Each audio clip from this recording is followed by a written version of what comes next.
Tony Stark ended his long run in the MCU with a climatic sacrifice in Avengers Endgame, an effort to bring back all the people who disappeared with Thanos' snap. But if Tony had also disappeared, could another hero have undone the snap instead?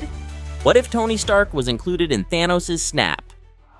In Avengers Infinity War, when Doctor Strange lives through the 14 million branching timelines of the war against Thanos, he only sees one timeline where the heroes would win. In other words, the only reality Strange saw where Thanos is defeated is the one where Tony sacrifices himself using the Infinity Gauntlet. This is why Strange chose to save Tony in Infinity War, so he would still be around for Avengers Endgame. Thanos' personal philosophy, however, complicates the situation. The Mad Titan's ideal was always having a random process to determine who lives or dies in the snap. In the intense battle of Titan, Thanos overpowers the heroes and leaves Tony Stark critically injured. Strange intervenes, offering Thanos the Time Stone in exchange for sparing Tony's life. Thanos accepts, warning Strange against any deception. If Strange was relying on Tony's survival, he gambled on significantly better odds. Strange understood what sacrifices and risks were necessary to set up the single successful future he had seen.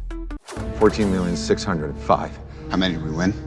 1. Even though Doctor Strange saw one possibility within the 14 million timelines he accessed, it's important to note that personal decisions can cause alterations to the sacred timeline.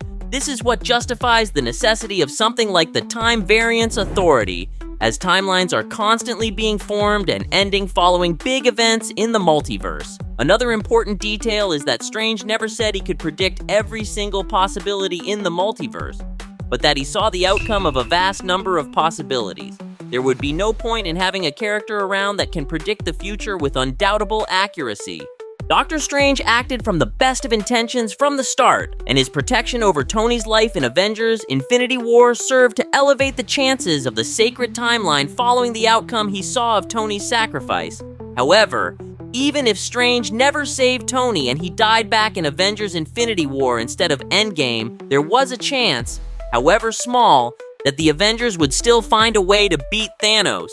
Still, it would make much more sense for Strange to indeed save Tony's life in exchange for the stone in Infinity War, because if Thanos killed Tony, he could still eventually gather the stones anyway. By saving Tony, Strange was following a clever long-term strategy based on a vision of a future that was never guaranteed to happen, but was possible. Assemble. If Tony was included in Thanos' snap, the Avengers would have faced an even more daunting battle in Endgame. Some of the heroes who weren't snapped away and would have to fight without Tony include Thor, Steve Rogers, Bruce Banner, Natasha Romanoff, Carol Danvers, Scott Lang, and Rocket. The remaining Avengers would regroup and form a plan to retrieve the Infinity Stones from various points in time, just as they did in the original Endgame. Bruce Banner, with his vast knowledge, would lead the technical side of the plan without Tony. In this alternate version of Avengers Endgame, the plan to retrieve the Infinity Stones with the time heist still comes together, but it is more challenging as Bruce Banner and Rocket take on all of Tony's technical and intellectual roles. With Tony gone, the Avengers would need every remaining member at their best to have any chance of victory. Once encountering Doctor Strange in the past during the time heist, he would tell the heroes they could try and take Tony from seconds before he disappeared directly into their present time. The heroes would be confused as to why Strange wants Tony to be there instead of himself, who also snapped away, but they would later understand that it was so Tony could still have a chance to make his sacrifice in the sacred timeline. The heroes could try to bring Tony from the past, but ultimately fail because the Infinity Stones are extremely powerful and completely block his ability to exist at all during the blip. Still, the Hulk would probably also be sacrificing his own life in the process, as the sheer energy emitted by the stones may be as lethal as the gamma rays. I'm the strongest Avenger, okay? So this responsibility falls upon me. Of all the Avengers, Thor would be one of the best options to take Tony's place in the Battle of Earth against Thanos in Endgame. Feeling the weight of his past failure when facing Thanos, including the bitterness from his anticlimactic decapitation of Thanos in the beginning of the movie, Thor would make sure Thanos was truly defeated this time. As the god of thunder, the Asgardian hero can withstand cosmic attacks in a way Tony Stark never could, even with his most advanced suit. While gamma radiation and energy from the Infinity Stones killed Tony as he snapped his fingers, The same would potentially harm but not necessarily kill Thor. In the actual Avengers Endgame, Thor was completely devastated and too weakened, both physically and emotionally, to do something so demanding as this. So, instead of falling into the downward spiral fans witnessed, Thor would have needed to face his depression differently.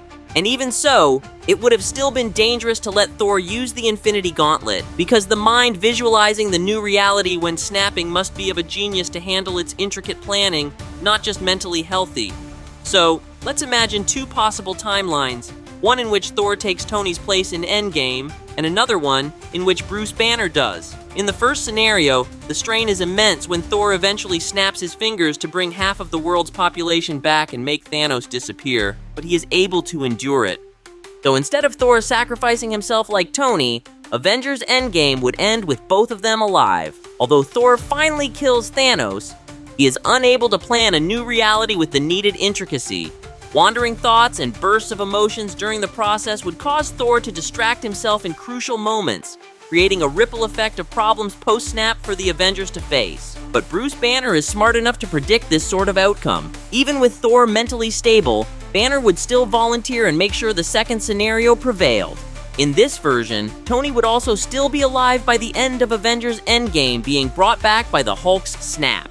Banner would be able to withstand the radiation for long enough, and he would be smart enough to plan a new reality like Tony did in the real version. I was made for this.